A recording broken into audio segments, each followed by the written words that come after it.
Very good afternoon to all of you.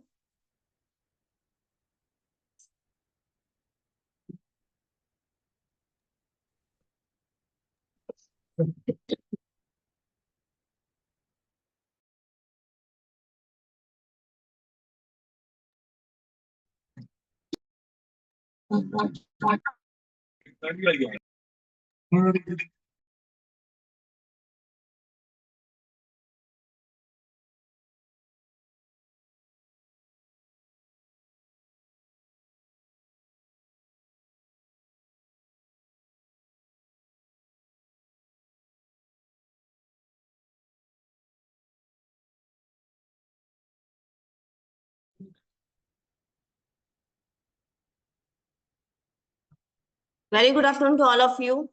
So in today's session, we will discuss the recommendation made in the 53rd Council meeting, 54th Council meeting, and relevant notification and circular issued by the government during last 6 months and the proposed amendments made during the budget, financial budget 2024. So shall we start now?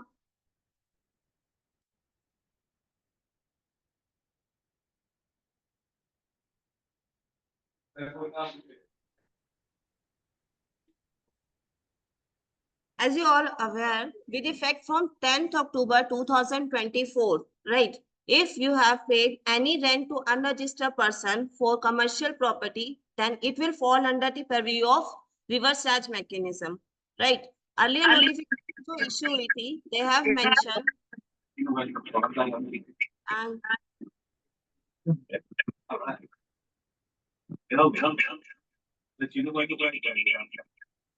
earlier the government issued the notification in which they have mentioned that if you purchased, if you've taken property on rent from any unregistered person, right, any property worth they have mentioned, तो then it will fall under the reverse charge mechanism. तो काफी सारे लोगों का इसमें query आ रहा था क्योंकि any property includes lots of things, intellectual property भी उसके अंदर आता है, मतलब copyrights हो गया, trade rights हो गया, तो क्या इन सभी के ऊपर RCM लगेगा? तो after representation made to the government, they have amend the notification and mention any immovable property, right? So with effect from 10th October, अगर आपने कोई भी commercial property rent पर ली है, then you are liable to pay reverse charge on the same. Now how the participants in this case, right?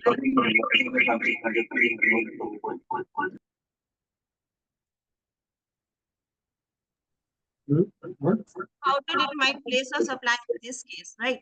So you have to check. Yes, you already know in case of immovable property, जो place of supply location of that property only, right? और second one is location of supplier. तो जहाँ पे भी location of supplier है और place of supply है, उसके basis पे हम लोग determine करेंगे कि CGST charge करना है या फिर IGST charge करना है.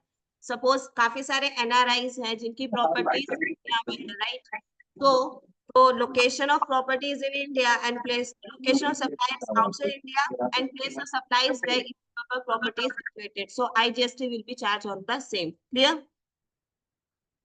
Now they also covered if you purchase any metal scrap from unregistered person, then it will also covered under reverse charge mechanism with effect from 10th October 2024. इसमें भी लोग ने अलग-अलग क्राइटेरिया सेट किए हैं कि भाई आपने रजिस्टर्ड पर्सन को मेटल स्क्रैप सेल किया है, right?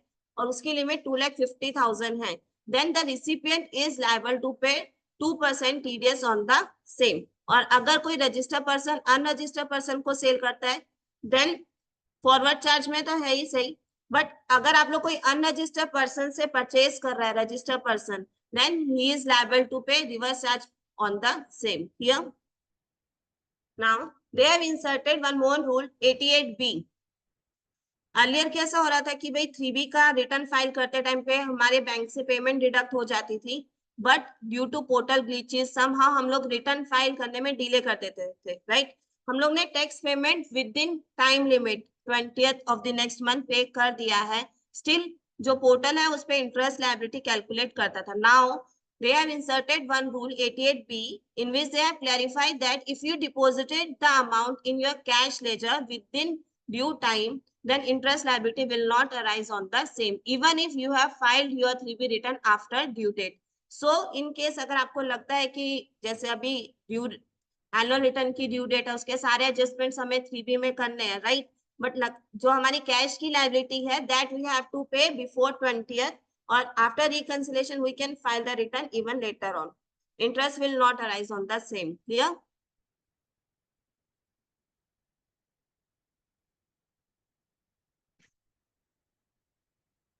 Now as you all know कि काफी टाइम से लास्ट 2-3 years से 17, 18, 18, 19 के शोकॉज नोटिसेस, ऑडिटेड्स काफी सारे ऑलरेडी ऑन गोइंग है, राइट? जिसमें हमारा एक सेक्शन है 16(4) जिसमें गवर्नमेंट ने टाइम लिमिटेशन डाल रखी कि you can claim ITC pertaining to previous financial year till 30th November of the next financial year, जो अभी की अर्लियर 30th September थी, राइट? सो काफी सारे पर्संस ने even if ITC 30th September के बाद क्लेम करी है, तो ऑडिट असेसमेंट के टाइम्स पे ऑफिसर उस चीज को टाइम बायरिंग आईटीसी बोल रहे थे और डिसअलाउ कर रहे थे, right? Various show cause notice also issued for the same. काफी लोग अपील में गए, तो लास्ट 4 years की काफी सारी रिप्रेजेंटेशन गवर्नमेंट के पास गई.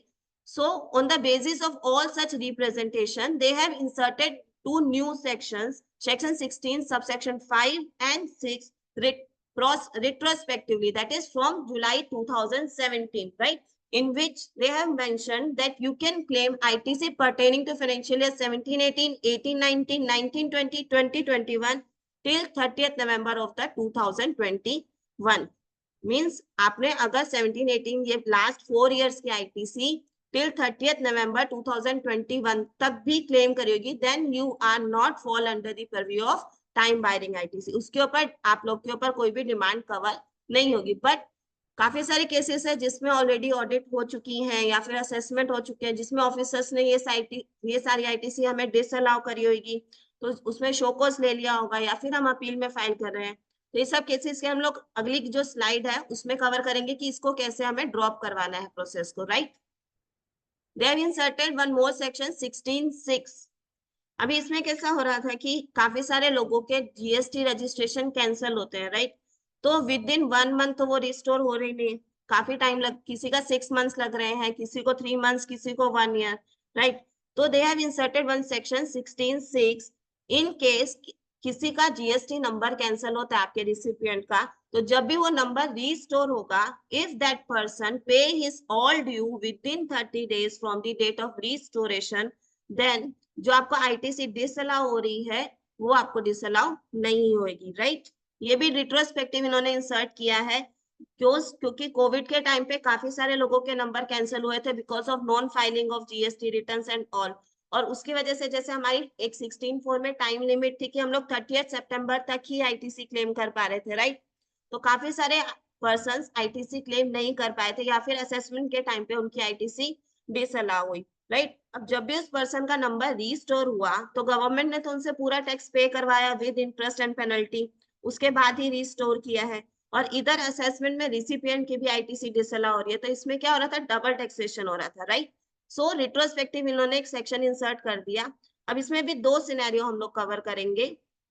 सपोज किसी का नंबर कैंसिल हुआ 30th June को, राइट? वो रिस्टोर हो गया बिफोर 30th September. तो if he has paid his all return, paid all liability within 30 days, then we are eligible to claim ITC of the same. क्यों? क्योंकि हमारे पास 30th September तक का टाइम था क्लेम करने का, बट जून में कैंसिल हुआ और रीस्टोर हुआ उसका फेब में. तो अब फेब में उसने तो अपनी लायबिलिटी अगर 30 days के अंदर पे कर दी है, तो आप 31st March 25 तक जब तब भी आप उसकी आईटीसी क्लेम कर पाओगे, इवन इफ आपकी जो टाइम लिमिट थी 30th November की वो भी पास होगी है. लेकिन you have to take declaration from that client recommended है कि आप उनसे डिक्लेरेशन ले लें, प्रूफ ले लें, और आप गवर्नमेंट को ये चीज सबमिट करोगे तो then they will accept this point, right.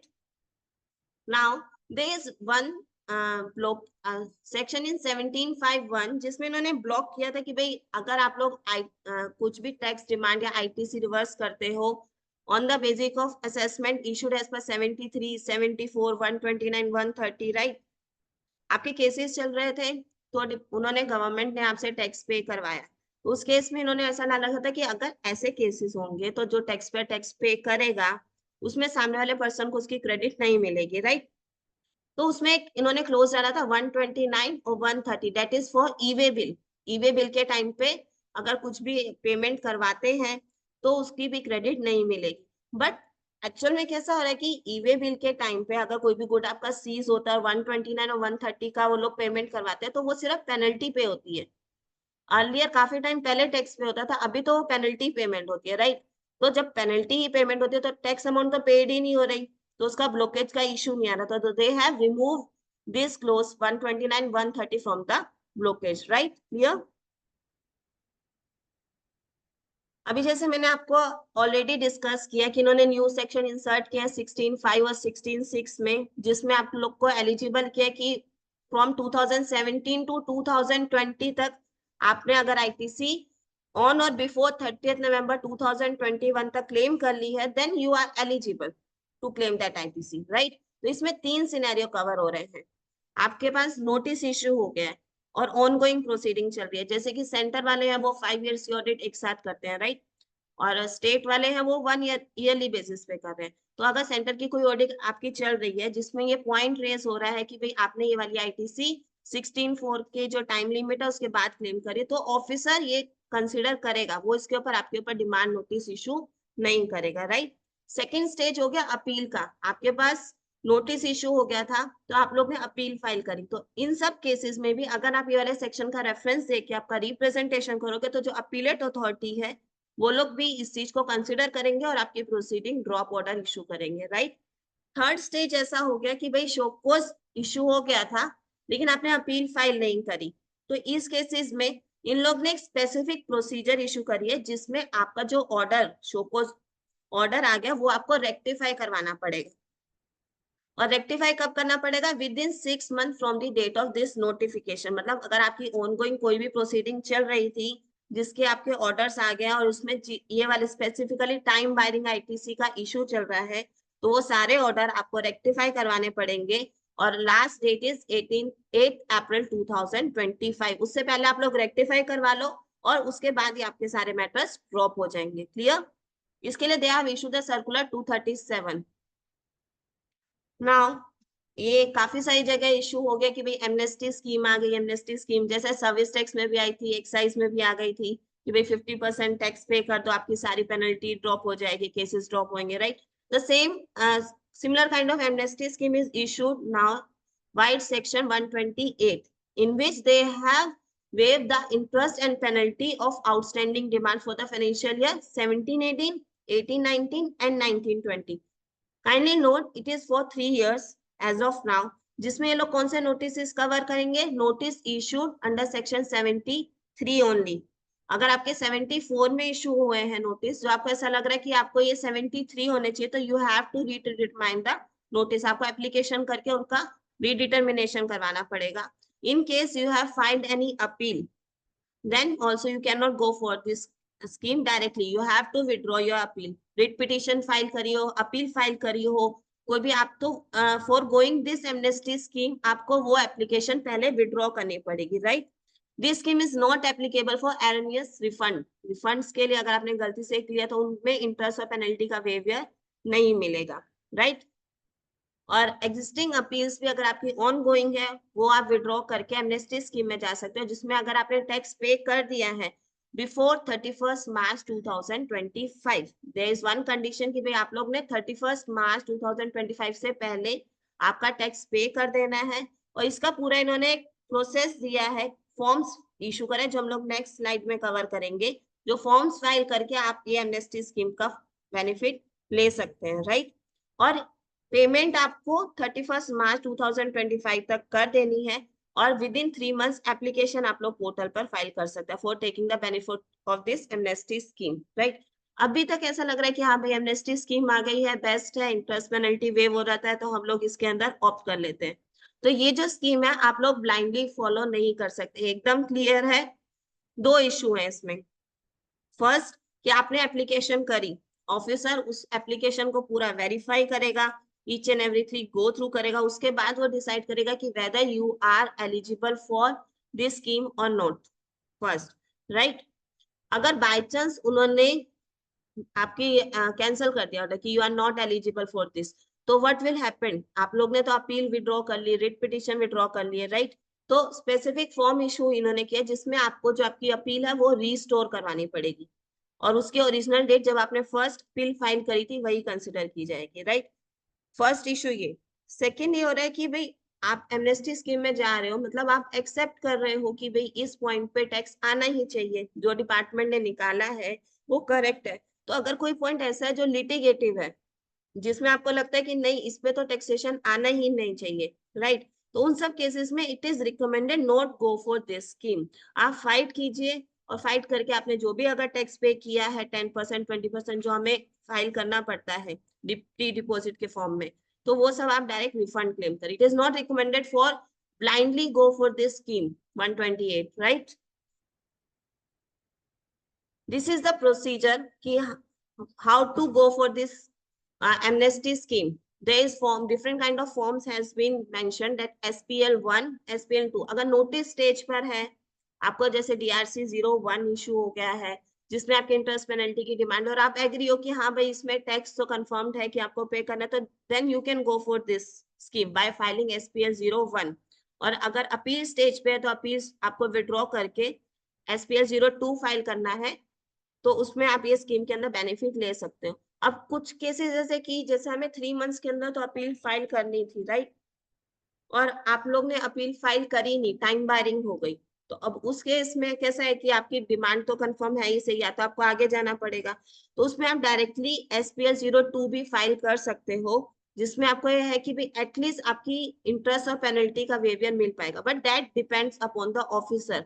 Officer verify करेगा कि अगर उनको ऐसा लगता है कि you are eligible for this scheme, तो वो आपके एप्लीकेशन को एक्सेप्ट करेगा, otherwise they will issue show cause notice for the same in the form of SPL03, जिसका आपको रिप्लाई देना है SPL04 में, और ऑर्डर आएगा। तो ये एक प्रोसेस फ्लो है, एक्चुअल में काफी डिटेल्ड है, ऐसा नहीं है कि easily you can go for this scheme blindly, but you have to follow this process, right?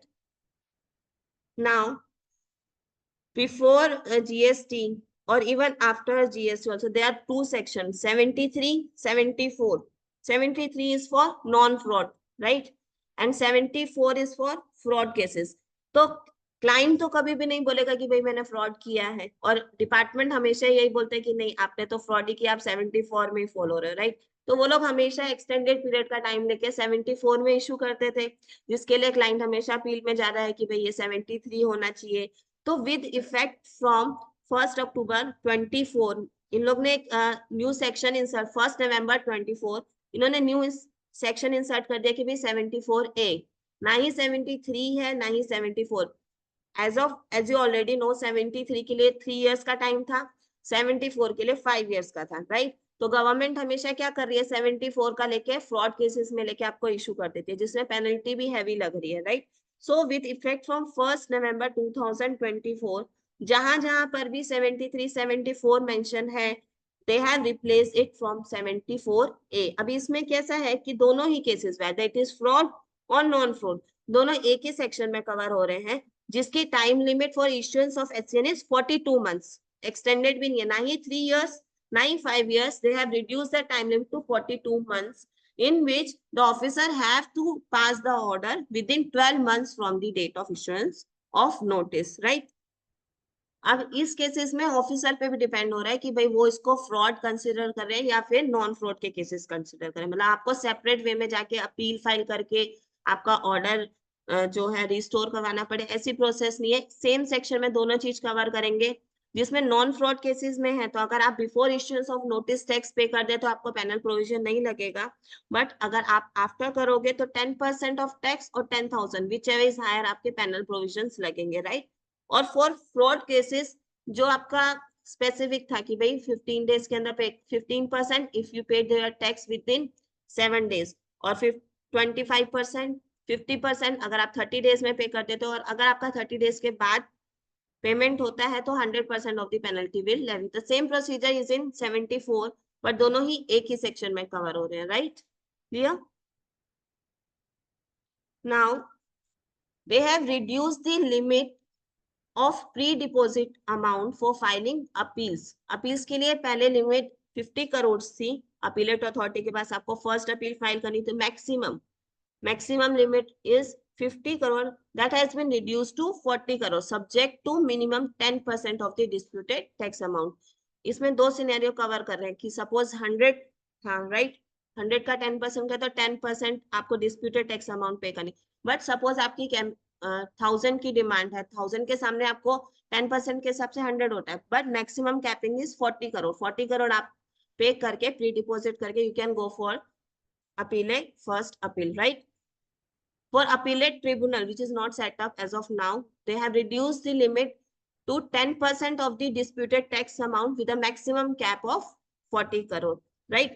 अभी काफी सारे केसेस ऐसे हो रहे हैं कि जिसमें अपील फाइल करी थी उसमें हमारे ऑर्डर्स नेगेटिव आ गए, राइट? तो as such they have mention कि you have to within 3 months you have to file appeal to appellate authority, tribunal में आपको जो है वो अपील फाइल करनी। बट अभी तक तो ट्रिब्यूनल सेटअप ही नहीं है, तो काफी सारी रिप्रेजेंटेशन गई कि भाई ऐसे केसेस में क्या टाइम बायरिंग का मैटर इशू होगा। तो गवर्नमेंट हैज क्लैरिफाइड कि जब भी अपीलेट ट्रिब्यूनल ये लोग नोटिफाई करेंगे then within appeals to be filed within 3 months from the date of, जब भी इन्होंने नोटिफाइड कर दिया कि भाई इस डेट से ट्रिब्यूनल हमारा इफेक्टिव हो रहा है, राइट? क्लियर? नाउ बायोमेट्रिक आधार ऑथेंटिकेशन, एज सच गवर्नमेंट ने this become mandatory for all states, सभी स्टेट्स में मैंडेटरी कर दे कि भाई बायोमेट्रिक आधार ऑथेंटिकेशन कंपलसरी होना ही चाहिए। बट अभी भी कुछ कुछ स्टेट्स में ये नहीं हो रहा है, वहां पे जस्ट ऑनलाइन ओटीपी के थ्रू हो जाता है। But might be from April 25 2025 सारे स्टेट्स में मैंडेटरी हो जाएगा कि बायोमेट्रिक आपको आधार ऑथेंटिकेशन करना ही पड़ेगा at the time of taking GST registration, right? Common credit distribution under ISD, ISD means input service distributor। अभी तक कैसा था कि इन लोग ने इस क्लोज को मैंडेटरी नहीं किया था, so SSC can go for cross charge और आईएसडी। कॉमन क्रेडिट से आपकी पैन इंडिया लेवल पे काफी सारे स्टेट्स में आपकी यूनिट्स है, राइट? सो आपकी सॉफ्टवेयर सर्विस, लीगल सर्विस, ऐसी काफी सारी कॉमन सर्विसेज होंगी जो आप लोग पैन बेसिस पे यूज करते होंगे, बट उसकी क्रेडिट पूरी की पूरी आपकी जो मेन यूनिट है वहां पे पास ऑन हो रही थी, राइट?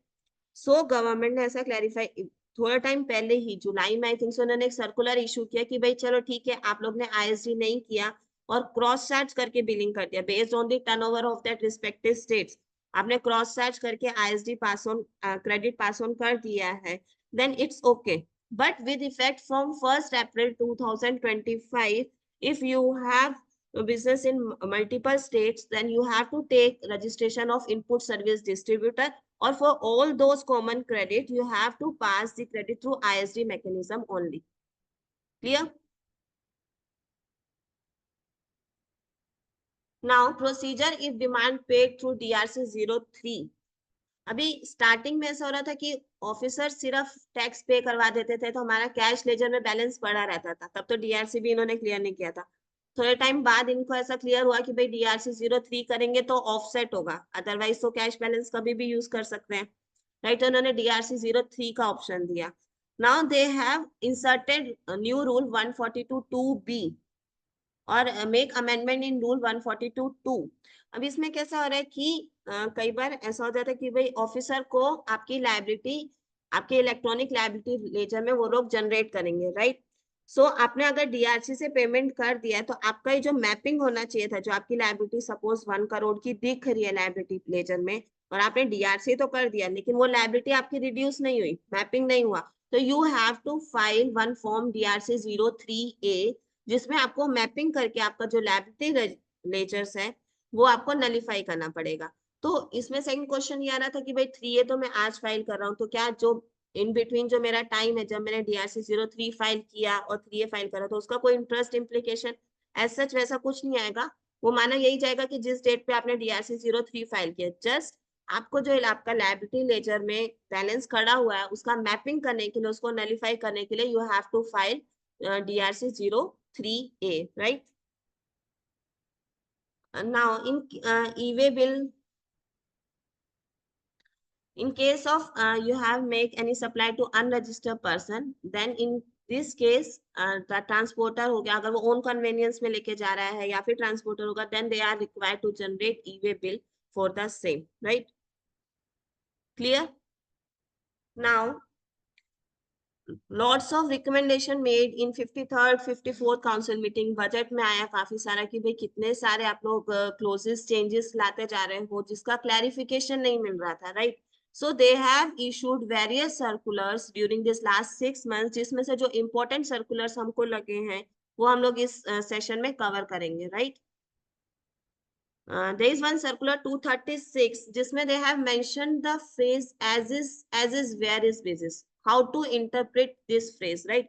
2021 से ही गवर्नमेंट के सर्कुलर आते जा रहे हैं काफी टाइम से कि भाई as is where is basis पे होगा, as is where is basis पे होगा, right?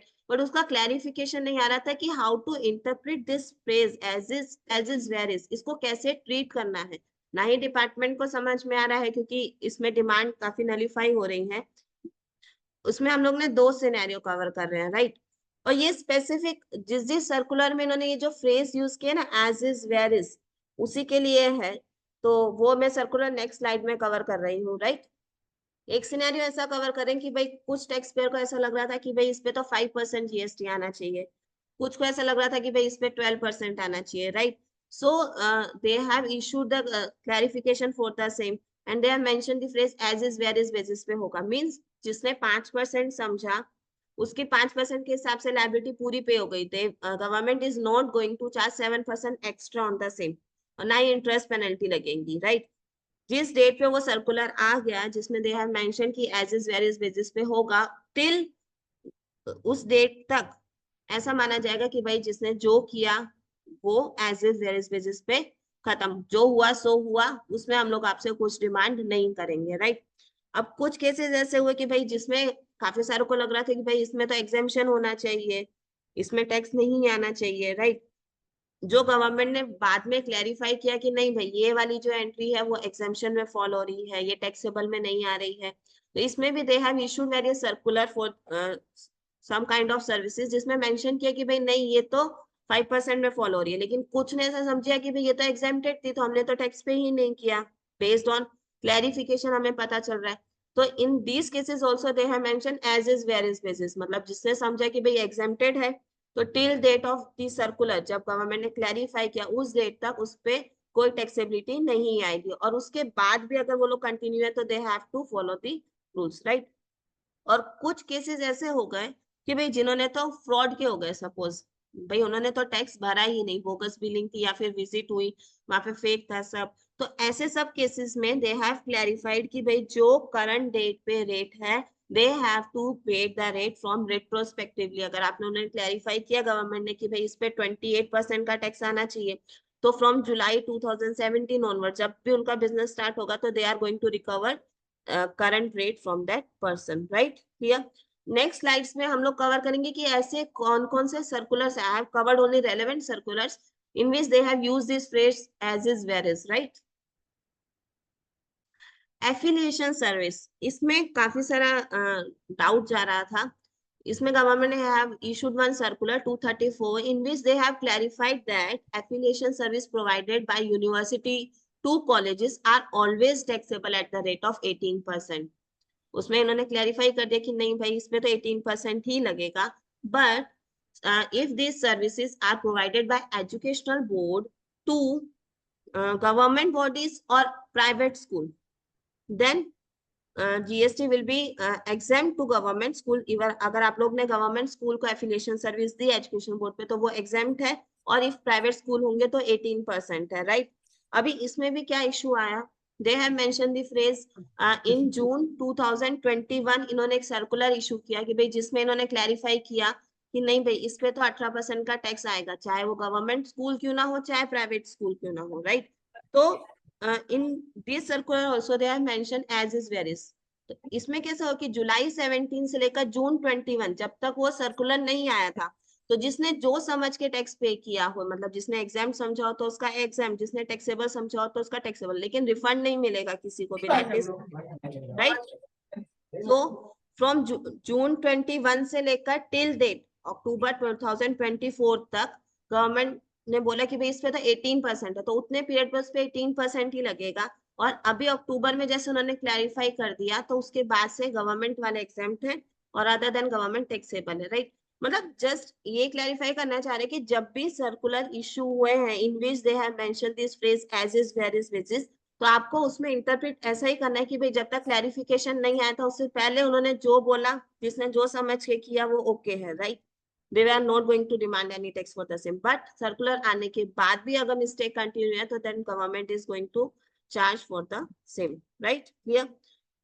Other similar kind of services also there, such kind of loading unloading packaging provided by the GTA। उसमें भी ऐसा हो रहा था कि कुछ लोग ऐसा सोच रहे थे कि भाई ये कंपोजिट सप्लाई में जाना चाहिए, तो they have paid 5% GST। Some has think कि भाई ये लोडिंग अनलोडिंग है जो सेपरेट सर्विस है, तो इस पे 18% होना चाहिए, right. So this also clarified by the government कि भाई जिसने जो सोचा है as is where is basis पे दैट इज ओके। और नाउ दे हैव क्लैरिफाई कि भाई कंपोजिट में ही फॉल हो रहा है और उस पर 5% का टैक्स लगेगा। Similar for preferential location charges, right, उसमें भी इश्यूज ऐसे ही आ रहे थे कि भाई इस पे 18% GST लगना चाहिए क्योंकि ये सेपरेट सर्विस है। और कुछ को इश्यू ऐसा था कि भाई हम लोग main supply of works contract service के साथ ही हम लोग ये सर्विस प्रोवाइड कर रहे हैं, राइट। तो उन्होंने 12% इशू किया। तो they have issued the circular भी एज इज वेरियस बेसिस पे कि जिसने जो समझा था till the date of issuance of this circular, जिसने उनसे कोई डिमांड नहीं ली जाएगी, बट आफ्टर द क्लैरिफिकेशन जो करंट रेट रहेगा उसके बेसिस पे डिमांड रेज होगी, right, clear. Now the statutory collection made by RERA.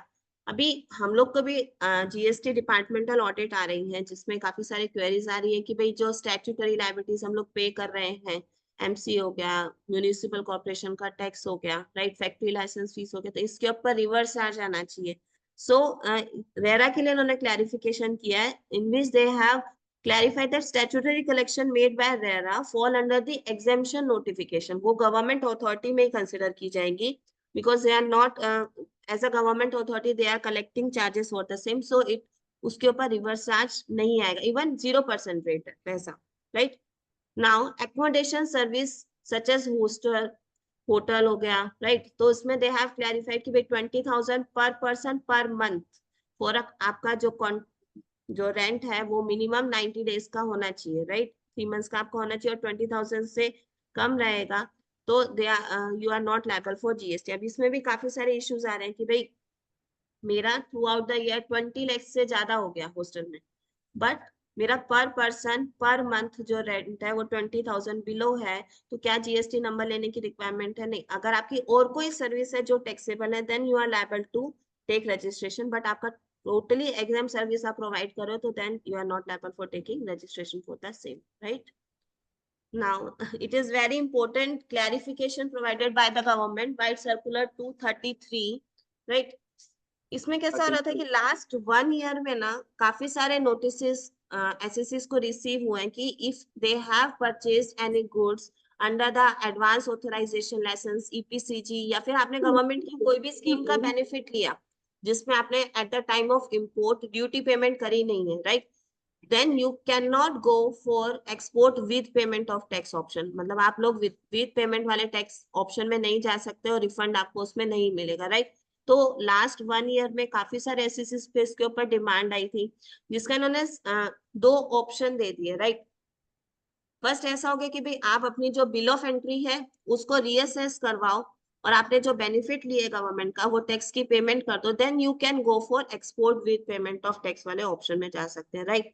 But ये रिस्ट्रिक्शन जो इन्होंने दी थी वो थोड़ी सी ऐसी थी कि भाई एक साइड आप लोग अलाउ कर रहे हो, एक साइड डिसअलाउ कर रहे हो, तो ये रिस्ट्रिक्शन नहीं होनी चाहिए। So with effect from 8 October 2024 they have omitted this rule कि भाई अगर आपने बेनिफिट लिया है then also you can go for export with payment of tax option में आप जा सकते हो। ऐसा नहीं है कि आपको जो रिस्ट्रिक्शन थी, they have remove this restriction from with effect from 8 October 2024, right. अभी भी थोड़ा सा इशू हो रहा है, जैसे कि मर्चेंट एक्सपोर्टर्स हो गए, वो लोग परचेज कर रहे हैं 0.1% में, but they can go for export with payment of tax 18%, जाके वो लोग रिफंड क्लेम कर सकते हैं। ये काफी ही, इसमें काफी सारे ऐसे हैं जिसके नोटिस कवर्ड हुए हैं, माइट भी वो लोग आगे डिपार्टमेंट में गए होंगे तो उनको बिल ऑफ एंट्री अपने रीअसेस करवानी है, और जो उन्होंने बेनिफिट लिया है उसको विड्रॉ पेमेंट करके they can go for export with payment of tax, but with effect from 8 October ये जो रिस्ट्रिक्शन थी that has been remove now. Now, data service provided by Indian companies to foreign clients. Department के point of view से अगर देखा जाए तो अगर 3 पार्टी हैं जो अरेंजिंग और फैसिलिटेट कर रही हैं, तो वो सारी की सारी इंटरमीडियरी में ही फॉल हो रही हैं, तो वो लोग सीधा ही बोल देते कि भाई आपको इसमें एक्सपोर्ट ऑफ सर्विस का बेनिफिट नहीं मिलेगा, right. So we are covering 2 circular, one is for data service provided and second for advertisement service, जो मैं नेक्स्ट उसमें स्लाइड में कवर करूंगी, राइट। इसमें कैसा हो रहा है कि जो प्रिंसिपल टू प्रिंसिपल सप्लाई हो रही है, data hosting service provider provide service to their foreign client cloud computing service provider को, राइट।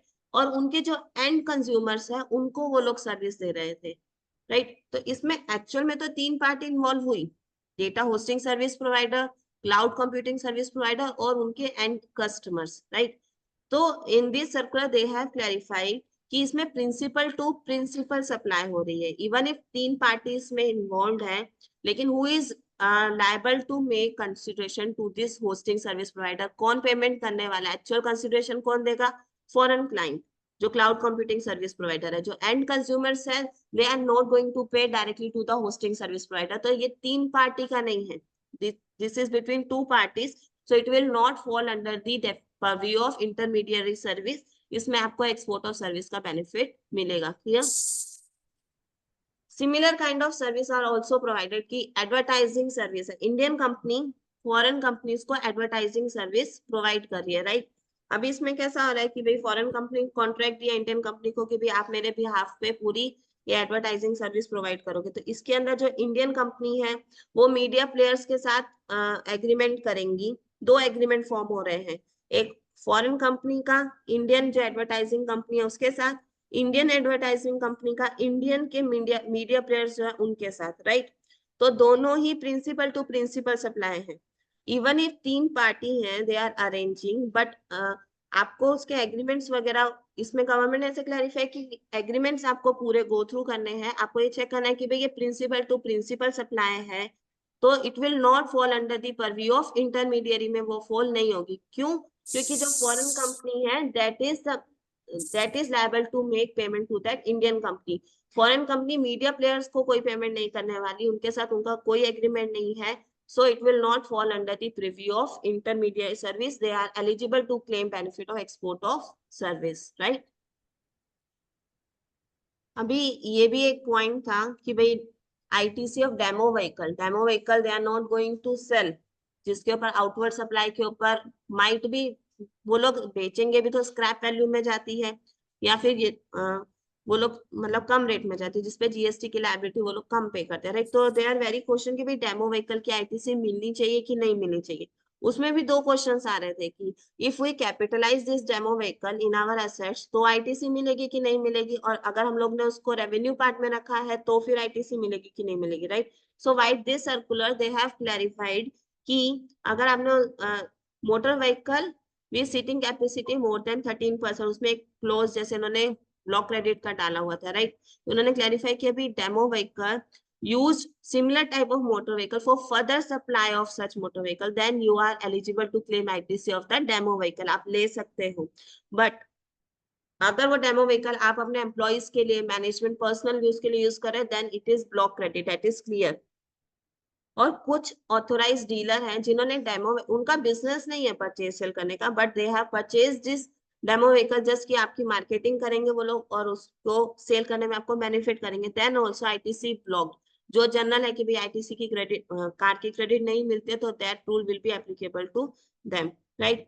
सेकंड सिनेरियो ऐसा हो गया कि we have capitalised this demo vehicle in our books of accounts, तो इसमें एकदम क्लियर है कि you should not capitalise the GST portion, आप लोग को जीएसटी की अमाउंट जो है वो कैपिटलाइज नहीं करनी है, और डेप्रिसिएशन उतने जीएसटी पोर्शन पे क्लेम नहीं करेगी एज सभी कैपिटल गुड्स के लिए। ऐसा नहीं कि ये डेमो व्हीकल का एक एग्जांपल है, बट कैपिटल गुड्स में एकदम क्लियर है कि आप लोग को जीएसटी के अमाउंट जो है वो कैपिटलाइज अगर आप लोग ने कर दिया है और उसके ऊपर डेप्रिसिएशन क्लेम किया है, तो वो चाहे कोई भी एसेट हो, you are not eligible to claim ITC of the same. और अगर आपने जो जीएसटी का अमाउंट है वो कैपिटलाइज नहीं किया है, then you are eligible to claim ITC of the same. Demo vehicle only for authorised dealers के लिए है, राइट।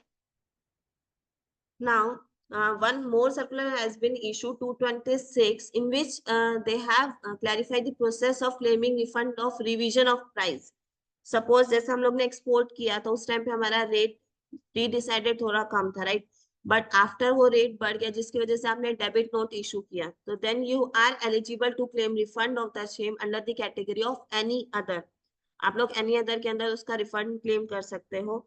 सिमिलर कि भाई आपका डाउनवर्ड प्राइस रिवीजन हुआ कि भाई आपने 100 रुपए में एक्सपोर्ट किया था बट उसकी वैल्यू 80 में कंफर्म होगी, तो डाउनवर्ड प्राइस के टाइम पे you have to deposit the excess refund of IGST to the government, right. Similar एक और क्लॉज भी था कि भाई आपको इतने टाइम पीरियड के अंदर पेमेंट आ जानी चाहिए, you have to receive the consideration within 15 months और 9 मंथ्स व्हाटसोएवर, जो भी डिसाइडेड थी। कोविड के टाइम पे 15 मंथ्स थी और 9 मंथ्स अभी है। जैसे अगर उस टाइम तक कंसिडरेशन नहीं आती तो हमें रिफंड मतलब गवर्नमेंट को वापस पे करना पड़ता है, right. So in case of downward price division अगर ऐसा कुछ है तो you have to deposit the excess refund to the government, right. अभी तक क्लियर सबको? Now we will cover the GST implication on corporate guarantee. इसके ऊपर अभी भी देखा जाए तो एकदम ऐसा नहीं बोल सकती कि क्लैरिफिकेशन आ गया है, but we will try to cover almost things in this. They have issued one circular 225 on 11 July 2024 जिसमें इन्होंने various scenario they have covered। उन्होंने क्लैरिफाई किया कि भाई कॉर्पोरेट गारंटी के ऊपर जीएसटी की इम्प्लीकेशन कैसे कैलकुलेट करनी है, राइट। सो 26 अक्टूबर 2023 से पहले रूल 28 था जिसमें आपको रिलेटेड पार्टी के साथ कोई भी ट्रांजेक्शन होती थी, even if without consideration also, then also it will fall under the purview of supply, right। तो 28(1) तो एप्लीकेबल था ही सही, बट उसमें कैसा था कि भाई कॉर्पोरेट गारंटी के अंदर वैल्यू क्या रखनी है, तो they have mention you have to taken open market value. Open market value हम लोग ने तो इनवॉइस कुछ चार्ज ही नहीं किया, तो नहीं किया तो nil value before 26 October 2023, right. उसके बाद इन्होंने new rule has been inserted 28(2) in which they have clarified that you have to charge 1% of the guarantee amount per annum on और actual consideration whichever is higher. उसके ऊपर आपको 18% GST file कर देना, right. अब इसमें भी काफी सारे लोगों को क्लैरिफिकेशन आनी थी कि भाई मैंने लोन सैंक्शन अमाउंट जो करी है एप्लीकेशन वो 100 की करी है, मैंने लिमिट यूटिलाइज 40 करी है, मैंने काफी सारे गारंटर्स है जिन्होंने हमें गारंटी दी है, सिंगल नहीं है, मेरी गारंटी 5 साल की है। ऐसे अलग अलग क्वेश्चन थे based on the question asked by the एसएससीज। तो write this circular, they have clarified the different scenario. The first scenario is कि where loan is only partly avail, मतलब आपकी 100 की लिमिट थी बट आपने 50 यूटिलाइज किया, राइट, तो यूटिलाइज में नहीं है, 1% of the loan amount disbursed, right. Second scenario कि भाई एक बैंक में लोन थी, then it will be transfer to another bank as it is, आपकी जो लोन है तो ट्रांसफर होगी, तो क्या वापस से हमें 1% पे करना है? नहीं। अगर आपकी जो एग्जिस्टिंग लोन है एज इट इज ट्रांसफर हो गया तो वापस से बिलिंग नहीं करनी, बट अगर फ्रेश गारंटी देनी पड़ रही है नए बैंक में, then you have to again charge 1% of the loan amount disbursed, right. अब guarantee provided by more than one entity, ऐसे था कि भाई एक एंटिटी ने नहीं दिया, काफी सारे ग्रुप एंटिटीज ने हमें कॉर्पोरेट गारंटी दिया, तो based on the guarantee provided bye them, अगर कुछ मेंशन नहीं है तो इक्वली, और अगर मेंशन है कि भाई 60 लाख इसने दिया है, 40 लाख कितने दिए, तो based on the guarantee provided by the related entity उसके रेशियो में आपको टोटल अमाउंट जो डिस्बर्स्ड है उसका 1% करना है, और बेस्ड ऑन द रेशियो आप लोग को उनसे अमाउंट डिस्ट्रीब्यूट करके 18% जीएसटी चार्ज कर देना है, राइट। और सेकंड क्वेश्चन आया था कि भाई इन फॉरेन एंटिटी है जिसने कॉर्पोरेट गारंटी प्रोवाइड की है इंडियन एंटिटी को, तो क्या रिवर्स चार्ज आएगा, राइट। तो यस रिवर्स चार्ज आएगा, बट इसमें इन्होंने इन सारी कंडीशन के साथ ना लास्ट में एक प्रोविजन ऐड कर दिया, जिसमें दे हैव मेंशन कि if the recipient is eligible for full ITC, अगर जो रिसिपिएंट है उसको फुल आईटीसी एलिजिबल है, then whatsoever amount mentioned in the invoice will be considered as the deemed open market value. उसमें 1% का close भी नहीं लगेगा, अगर नील मेंशन किया हुआ है तो नील, और जो अमाउंट उन्होंने मेंशन की हुई है वो, अदरवाइज 1% जो है वो, बट कंडीशन इज दैट कि eligible for full ITC, right. अब इसमें भी काफी सारी क्वेरी आ रही है कि भाई ये जो फ्रेज इन्होंने यूज किया कि recipient is eligible for full ITC, तो कुछ केसेस ऐसे होता है कि भाई मेरा तो वैसे मैं थ्रू आउट द ईयर हमारी एंटिटी में फुल आईटीसी के एलिजिबल है, बट हमारा 0.001% कुछ एग्जाम्स अप्लाई हो गया, लाइक कार सेल हो गई, तो क्या हमें ये जो बेनिफिट है जीरो वैल्यू वाला वो नहीं मिलेगा, just because of 0.0001% is our exams apply. तो ये सारे क्वेश्चन थोड़े से ओपन है, जिसके लिए हमें फर्दर क्लैरिफिकेशन रिक्वायर्ड होगा, बट एज ऑफ नाउ अगर देखा जाए तो yes, you have to pay 1% of the, you have to charge 1% of the amount disburse के बेसिस पे आपको इनवॉइस इशू करना पड़ेगा, बट अगर आप एलिजिबल फॉर फुल आईटीसी और so whatsoever you have mentioned amount, वो ओपन मार्केट वैल्यू कंसिडर होकर उसकी टैक्स लायबिलिटी आएगी, राइट। तो अगला क्वेश्चन ये आया कि भाई इंडियन कंपनी ने फॉरेन कंपनी को दी, तो क्या उस केस में भी एक्सपोर्ट ऑफ सर्विस लग के हमें बिलिंग रेज करनी पड़ेगी, तो दे हैव क्लैरिफाइड कि इन केस इंडियन कंपनी ने फॉरेन कंपनी को दिए तो वो एक्सपोर्ट ऑफ उस केस में लायबिलिटी नहीं आएगी, ना ही उसको एक्सपोर्ट ऑफ सर्विस में इनवॉइस यूज करने की रिक्वायरमेंट नहीं है। Clear? Hope I am clear in this. Now, mechanism for verifying the proportionate reversal of ITC when discount offered by credit note post supply discount। अभी इसमें issues क्या आ रहे थे कि ना, जैसे अभी डिपार्टमेंटल की ऑडिट हम लोग ने भी हैंडल करी, क्लाइंट को हम लोग ने पेमेंट पूरा करते हैं, इंश्योरेंस कंपनी का एग्जांपल देती हूँ, उन्होंने 1 लाख का बिलिंग दिया, 18% जीएसटी चार्ज करके हम लोग ने उनको 1,18,000 दे दिया, right. Now they have issued credit note, they have uploaded credit note on the portal, उन्होंने पोर्टल पे क्रेडिट नोट अपलोड कर दिया, ना ही हमें वो क्रेडिट नोट रिसीव हुआ और ना ही हमने उसकी आईटीसी रिवर्स करी, राइट। तो इन दिस केसेस जो गवर्नमेंट है वो रिसिपिएंट से, सामने वाले ने अपनी लायबिलिटी रिड्यूस कर दी है, तो जो रिसिपिएंट है उनसे वो आईटीसी रिवर्स करने को बोल रही थी, right. So with this circular they have clarify कि भाई अगर if GST amount involve in the credit note for discount is not exceeding 5 lakh, 5 lakh से ज्यादा नहीं है, तो आपको अंडरटेकिंग लेनी है कि भाई रिसिपिएंट ने अपनी क्रेडिट जो है वो रिवर्स करी है, then the supplier is eligible to reduce its liability, उनको अपनी लायबिलिटी तभी रिड्यूस कर सकते हैं। और अगर वो जो जीएसटी के अमाउंट है इज मोर देन 5 लाख है, तो सीए सर्टिफिकेट लगेगा, CA have to verify the invoice, they have to verify their GST returns, और वो लोग सर्टिफाइड करके देंगे कि भाई हाँ भाई रिसिपिएंट ने अपनी लायबिलिटी जो आईटीसी है वो रिवर्स कर दी है, then the supplier is eligible to reduce the outward liability for the same. और एकदम क्लियर सर्कुलर है, क्योंकि ये सब कैसे हो रहे हैं कि लास्ट 5 ईयर से अभी जैसे असेसमेंट्स हो रहे हैं, तो उसके बेसिस पे काफी सारी जगह डबल टैक्सेशन हो रहा है, रिसिपिएंट के ऊपर भी लायबिलिटी आ रही है, सप्लायर ने तो रिड्यूस कर ही दिया, तो इन सब केसेस में रिसिपिएंट के ऊपर इश्यूज नहीं है, इसलिए various circulars has been issued by the government. Now time limit for ITC availment of on RCM supplies received from unregistered person. इसमें issues क्या है, they have inserted one new section 16(4) in which they have mentioned कि भाई 31 section के through इन्होंने clarify किया कि भाई in case of reverse charge mechanism the recipient have to issue the invoice, self invoice within 30 days from the date of receipt of service, right। ये close इन्होंने पहले नहीं डाला हुआ था, तो उसके बेसिस पे क्या हो रहा था कि काफी सारे एससीसीज, इवन इफ 17-18 की लायबिलिटी थी, 18-19 की लायबिलिटी थी, अब उनको लग रहा था कि भाई ये रिवर्स चार्ज में है, तो वो लोग सेल्फ इनवॉइस अभी जनरेट कर रहे थे और आरसीएम की जो पेमेंट थी वो पे करके क्रेडिट क्लेम कर रहे थे, right. Even if time barred हो गया था, सब कुछ हो गया था, बट अभी जैसे असेसमेंट हो रहे हैं तो पता चल रहा है कि नहीं भाई इस पे तो आरसीएम आना चाहिए था, राइट। तो आपकी इन्वेस्टिगेशन स्टार्ट होने से पहले ही आपने उस पर रिवर्स चार्ज पे कर दिया, और सेल्फ इनवॉइस ही टाइम लिमिट कंसीडर होता था कि सेल्फ इनवॉइस आपने जनरेट किया तो आप नेक्स्ट ईयर के 30 नवंबर तक क्रेडिट क्लेम कर सकते हैं एज ऑफ नाउ, तो सेल्फ इनवॉइस जनरेट करके आप लोग ने उसकी क्रेडिट क्लैरिफाई ले ली, राइट। तो नाउ इन लोग ने एक लिमिटेशन डाल दिया फ्रॉम नाउ ऑनवर्ड्स कि भाई इस केसेस में आपको within 30 days self invoice generate कर देना, ताकि जो टाइम लिमिट है फॉर अवेलिंग दिस आईटीसी वो आप लोग को एप्लीकेबल हो जाए, right. Valuation of supply of import of service provided by related foreign entity, इसमें भी सेम क्लोज आ रहा है कि where recipient is eligible to claim full ITC, जो कॉर्पोरेट गारंटी में इन्होंने डाला भाई फुल आईटीसी के लिए एलिजिबल है, so then whatsoever amount mentioned in the invoice will be considered as an open market value, अगर नील है तो नील, अदरवाइज जो अमाउंट मेंशन की है वो, राइट। और if recipient is not eligible to claim ITC तो क्या करना है, उसके लिए भी इन्होंने जनरल क्लोज में ही जा रहा है अभी तो 28(1) में। अभी काफी सारे डीजीजीआई के नोटिस आ रहे हैं कि भाई हम लोग ब्रांड लोगो यूज कर रहे हैं जिसके रिलेटेड पार्टी से कुछ भी चार्ज नहीं किया जा रहा, तो उसमें अमाउंट कैसे डिटरमाइन करनी है, right.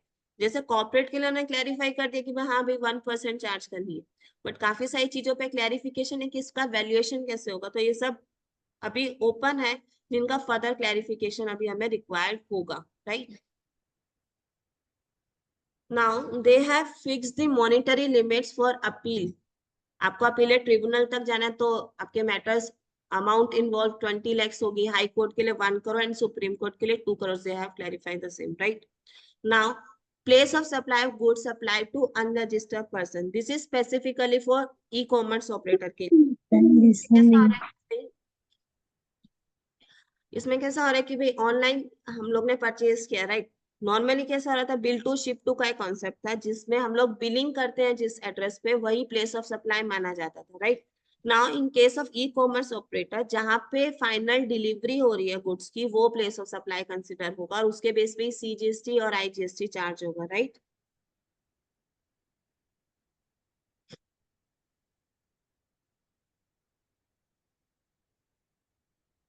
Hope I am clear. Now we will cover the changes made on the portal. GST portal पे भी काफी सारे चेंजेस आए हैं, we will cover in next slides.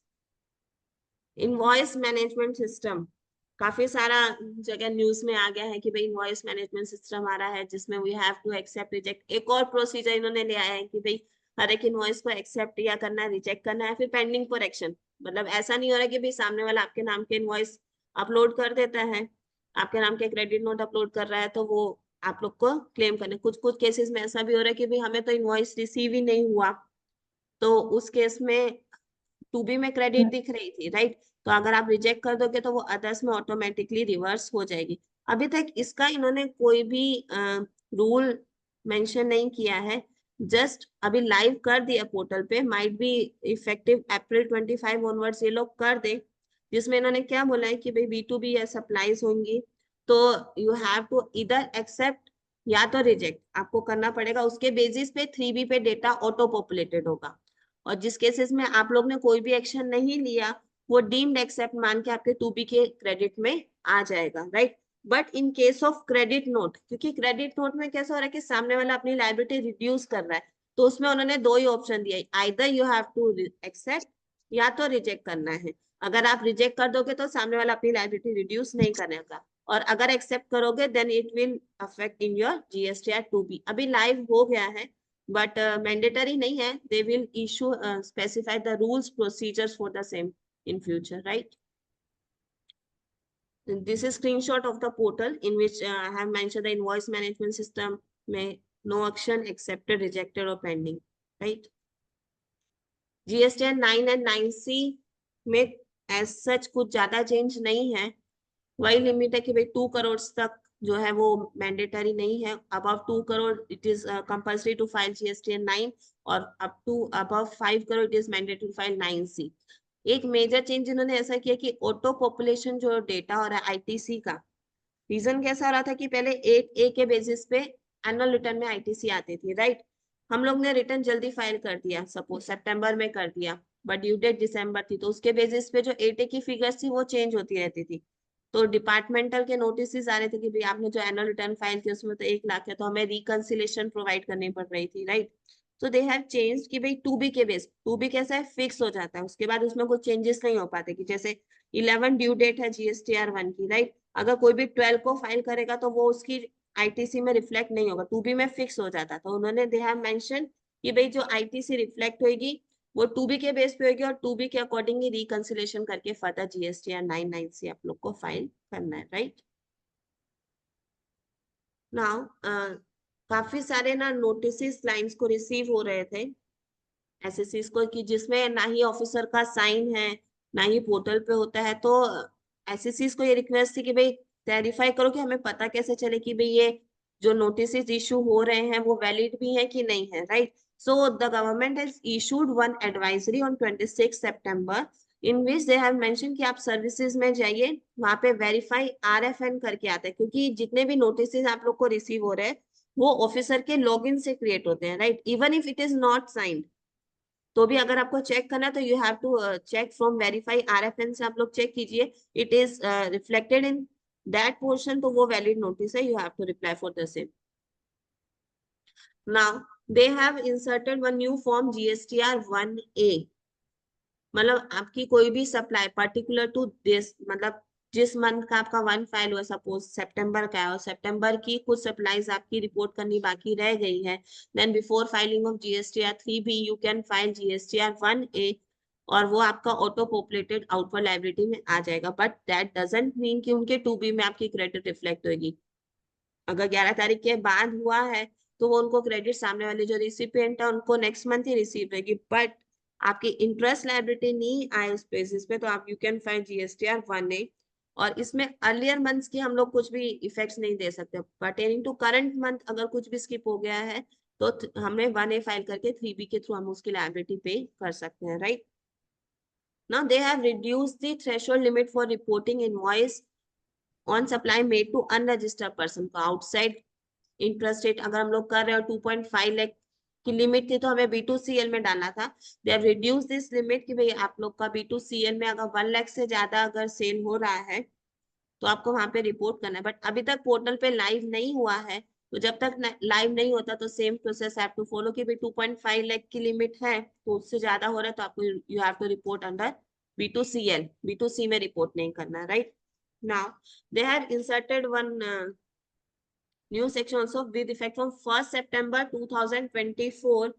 If you have not furnished, you have not validate your bank account on the GST portal, then you are not able to file your GSTR 1 return. अगर आपका कुछ भी bank account validate करना pending है तो you have to validate, then after the portal will allow you to file GSTR 1, right? Income tax में भी ऐसा है कि भाई 7 इयर्स तक ही आपको बुक्स ऑफ अकाउंट मेंटेन करके रखने हैं, ये सब है। तो GST पोर्टल के लिए अभी मेंशन कि भाई 7 इयर्स तक जो है वो आपका डेटा पोर्टल पे रिफ्लेक्ट होगा, आफ्टर 7 इयर्स जो है वो डिसेबल हो जाएगा, right. Similar RCM liability and ITC statement, अभी इन लोग ने एक सर्कुलर इशू किया था कि भाई 170 का on the basis of this कि भाई 2B के बेसिस पे आपको रिटर्न फाइल करना है। सपोज 100 रुपीज आपके 2B में दिख रहे हैं but you have received invoices of 80 only, तो 20 आपको अदर्स में रिवर्स करना है। तो जो आपने 20 अदर्स में रिवर्स किया वो आपका रिक्लेम लेजर के अंदर रिफ्लेक्ट हो जाता था। उसमें क्या हो रहा था कि जब नेक्स्ट ईयर आप उस 20 के क्रेडिट ले रहे थे तो आपका जो वैक्यूम दिख रहा है पोर्टल पे वो नेगेटिव नहीं जा रहा था। वो क्या रहा था कि अगर आप अदर्स में मेंशन नहीं करोगे तो पोर्टल पे कैसा दिख रहा था कि भाई 100 के सामने आपने 120 की क्रेडिट कर ली तो ऑटो जनरेटेड नोटिस आ जाता था वी एक्सेस ITC क्लेम करिए, राइट।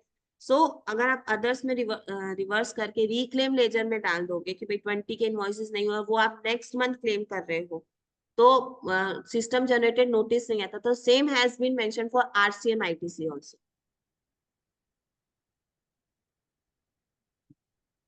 फाइनल बजट 2024 में ये काफी सारे जेम्स एंड ज्वेलरी रिलेटेड थे जिसमें उन्होंने कस्टम ड्यूटीज जो है वो काफी सारे items like gold bar, gold loan, silver, platinum, इन सब के ऊपर रिड्यूस करी है। सो विद इफेक्ट फ्रॉम 24 जुलाई 2024 ये जो मैंने मेंशन किया है इतनी चीजों पे जो कस्टम ड्यूटी रेट्स हैं वो रिड्यूस्ड हो चुके हैं, right. So now we will cover the latest advanced ruling and important case laws. During last 6 months में तो देखा जाए तो बहुत सारे cases आ चुके हैं, बहुत सारी rulings पास हुई हैं, but we are covering only relevant points here, right? Most important, ITC eligibility for construction of building used for rental service. Safari retreats का सुप्रीम कोर्ट का जजमेंट है, जिसको काफी सारी जगह न्यूज में ऐसा आ गया कि भाई आईटीसी एलिजिबल हो रही है, राइट, जबकि ऐसा नहीं है। इसमें कैसा हो रहा है कि सुप्रीम कोर्ट हैज मेंशन्ड कि you have to do the functionality, they have remand back the case to Odisha High Court. Odisha High Court को उन्होंने केस रिमांड बैक कर दिया है और ओडिशा हाई कोर्ट को बोला कि you have to do the functionality test. आपको केस टू केस बेसिस पे फंक्शनैलिटी टेस्ट करना है and have to determine whether this mall can be consider under the preview of plant. Plant में अगर आता है then they are eligible to claim ITC of the same, otherwise नहीं है तो नहीं। अभी इसमें एक क्वेश्चन ये भी आ रहा है कि उड़ीसा हाईकोर्ट ने तो पहले ही अलाउ कर दी थी, जब इसका बाद में ही जो डिपार्टमेंट है उड़ीसा हाईकोर्ट ने फेवरेबल जजमेंट दिया था, उसके बाद ही तो डिपार्टमेंट ने उसके अगेंस्ट जाके सुप्रीम कोर्ट में मैटर गया। अब ये केस रिमांड बैक वापस उड़ीसा हाईकोर्ट के लिए पास आ गया तो वापस फेवरेबल आएगा, ऐसा नहीं है। उड़ीसा हाईकोर्ट ने जब फेवरेबल जजमेंट दिया था तो दे हैव मेंशन्ड, उन लोग ने 75 सी और डी वो वाले क्लोज के अंदर ब्लॉकेज नहीं डाला था। उन्होंने पॉजिटिव ऑर्डर उस बेसिस पे दिया था कि भाई they use this ITC for the furtherance of business, इसके लिए they are eligible to claim ITC of the same. जबकि सुप्रीम कोर्ट ने डिफरेंट पॉइंट ऑफ व्यू से इसको पूरा एनालाइज किया है। उन्होंने इन सेक्शन 17(5)(c) जिसमें इन्होंने एक्सेप्शन में दिया हो कि भाई प्लांट एंड मशीनरी होगा तो आप लोग एलिजिबल हो गए क्लेम करने के लिए, और सेक्शन 17(5)(d) में उन्होंने ऐसे बोला कि प्लांट और मशीनरी, इमूवेबल प्रॉपर्टी में क्लोज देती है प्लांट और मशीनरी, मतलब अगर प्लांट की डेफिनेशन में आता है तो आईटीसी मिलेगी, अदरवाइज नहीं मिलेगी। अब इसमें भी काफी सारे इश्यूज ऐसे है कि कुछ कुछ स्टेट की जो एक्ट थी लाइक राजस्थान हो गई, तो उन सब की स्टेट में तो अभी भी प्लांट एंड मशीनरी लिखा हुआ है, और वैसे सेंटर की एक्ट में प्लांट और मशीनरी है, राइट, सॉरी। तो ये प्लांट एंड मशीनरी और मशीनरी के बेसिस पे पूरा का पूरा एलिजिबिलिटी क्राइटेरिया चेंज हो रहा है, राइट। सो कोर्ट इसमें 3-4 पॉइंट रेज हुए कि भाई ये जो constitutional validity of section 17(5)(c) और डी, वो उन्होंने बोला कि भाई ये वैलिड ही नहीं, तो सुप्रीम कोर्ट ने डिनाई कर दिया कि भाई आप लोग कॉन्स्टिट्यूशनल वैलिडिटी चेक इस पे क्वेश्चन रेज नहीं कर सकते, इट इज वैलिड। बट उन्होंने उड़ीसा हाई कोर्ट को रिमांड बैक इस बेसिस पे किया कि आप ये चेक करो कि भाई ये प्लांट में आते हैं कि नहीं आते, उसके बेसिस पे आईटीसी एलिजिबल हो।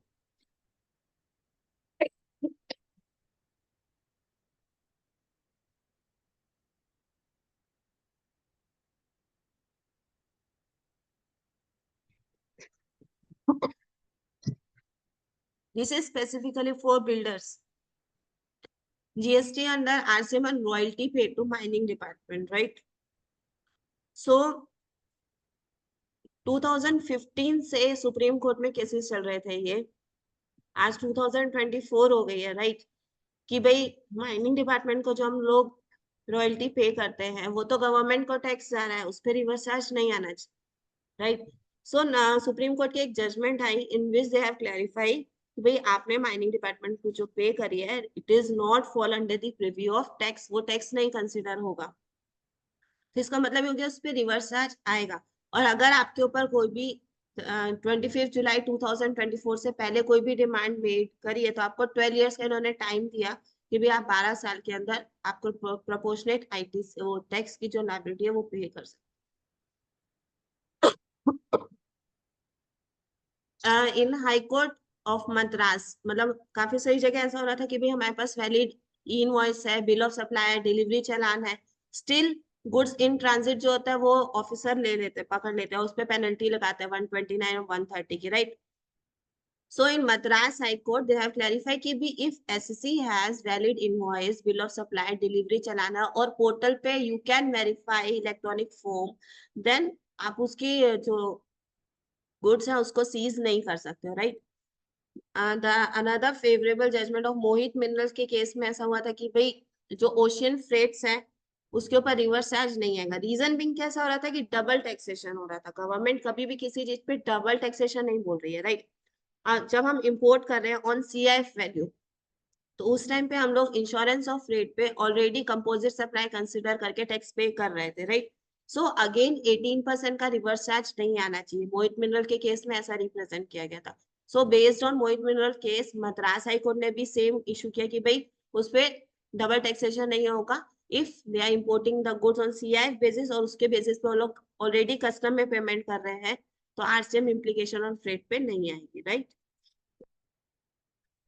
सो इतने सारे अमेंडमेंट्स आ गए हैं, पोर्टल पे एक्सेप्ट करना है, रिजेक्ट करना है, ई इनवॉइस बनाना है, रिकंसिलेशन करना, तो एक पर्सन पूरा हमें ऑक्यूपाइड करना पड़ रहा है just of for all this work, right. तो ये सिमिलर काइंड ऑफ वर्क हम लोग बाय यूजिंग ऑटोमेशन ऑटोमेटिकली हम लोग पूरा ये कर सकते हैं, जिसके लिए हम लोग वेरियस बोर्ड्स आर देयर, जिसमें ये सब प्रोसेस, जिसमें आपका टाइम कंज्यूम भी जाता है और इवन एरर होने के भी चांसेस रहते हैं, राइट। इतना सारा हम लोग ने डेटा मेंटेन किया, हर मंथ का रिकंसिलेशन किया, और उसके बाद भी कुछ इनवॉइस डबल क्रेडिट क्लेम हो गई या फिर स्किप हो गए, right. So we are here providing various boards जो मैं यहाँ पे मेंशन कर रही हूँ, जिसमें आपका विद इन सेकेंड्स या विद इन 5 to 10 मिनट्स आप ये बोर्ड्स यूज करके आपका डेटा बहुत जल्दी रिकंसाइल कर सकते हैं, right. To be reconciliation boards we are providing. EGM details के लिए आपको एक एक billing number, shipping bill number डाल के ईजीएम डिटेल्स फैच कर सकते हैं, बट उसमें पूरा दिन लग जाता है, बिकॉज क्योंकि 1 मंथ में भी their clients there more than 500 to 600 exports. So by using bot आप विद इन 2 आवर्स आपको ईजीएम डिटेल्स एक बार में ही फैच हो सकती है। Shipping bills details, GST number valid है कि नहीं है, कैंसिल हो चुका है, रिफंड का क्या स्टेटस है, this all things, e invoice बना है नहीं बना, रिकंसिलेशन बोर्ड्स, और directly we can generate e invoice by using boards. Notice का स्टेटस है, क्योंकि एक तो सारा हम लोग डेटा मेंटेन करें, उसके बाद पोर्टल पे नोटिस आता है तो पता ही नहीं चलता, टाइमलाइन निकल जाती है जिसमें हम रिप्लाई नहीं करते, फिर हम अपील में फाइल जाना चाहते हैं, तो बिना मतलब कि काफी सारी प्रोसेसेस हमें फॉलो करनी है। तो we are also providing notice tracker board, जिसमें हमारा ऑटोमेटिकली हमें रिफ्लेक्ट होगा कि भी नोटिफिकेशन आएगी कि भी इस डेट पे आपका नोटिस आया है, ये लास्ट ड्यू डेट है, इस डेट पे आपने रिप्लाई सबमिट किया है। तो by using boards we can make simplify the अपना जो भी प्रोविजन है वो हम लोग सिंपली फॉलो कर सकते हैं, और जो जहाँ पे टेक्निकल एरिया पे हमें फोकस करना चाहिए we can focus on the same. So thank you all of you for patience listening. If anyone have question then you can ask now.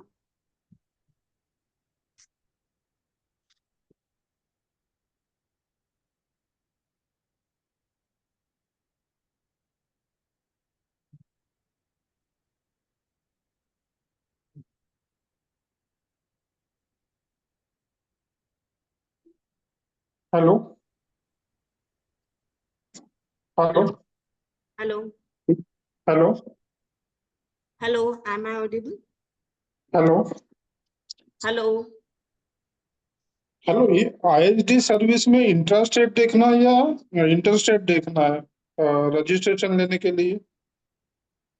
आपको इनपुट सर्विस का ना एक स्टेट में रजिस्ट्रेशन लेना है, राइट। उसमें आपकी हम्म, जितने भी कॉमन क्रेडिट्स होंगे ना, वहाँ सब जगह आपको वही आईएसडी का ही जीएसटी नंबर प्रोवाइड करना है।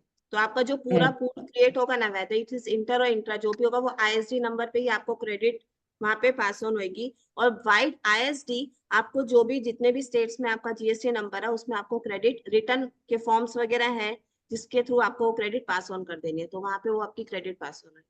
Instead of cross charge ISD के थ्रू ही आप डायरेक्ट क्रेडिट पास ऑन कर सकते okay. Okay, fine. Thank you. हैं।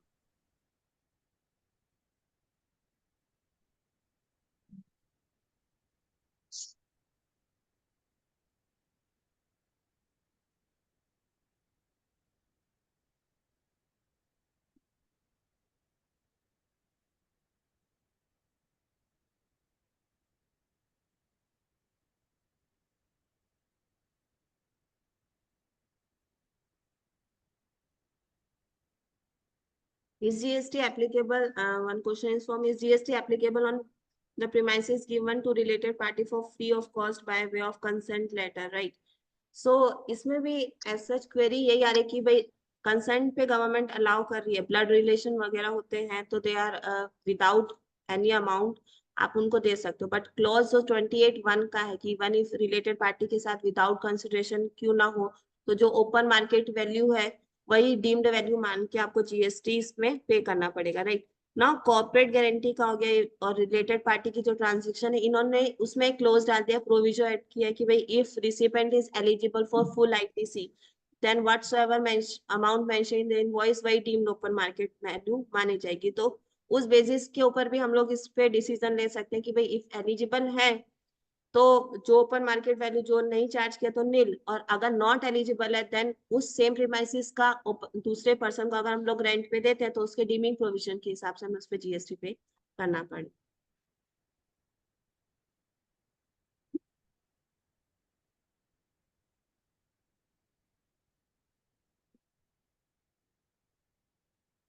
So any other question from anyone? Hope I am clear. I'm able to give my best to all. So shall we conclude now?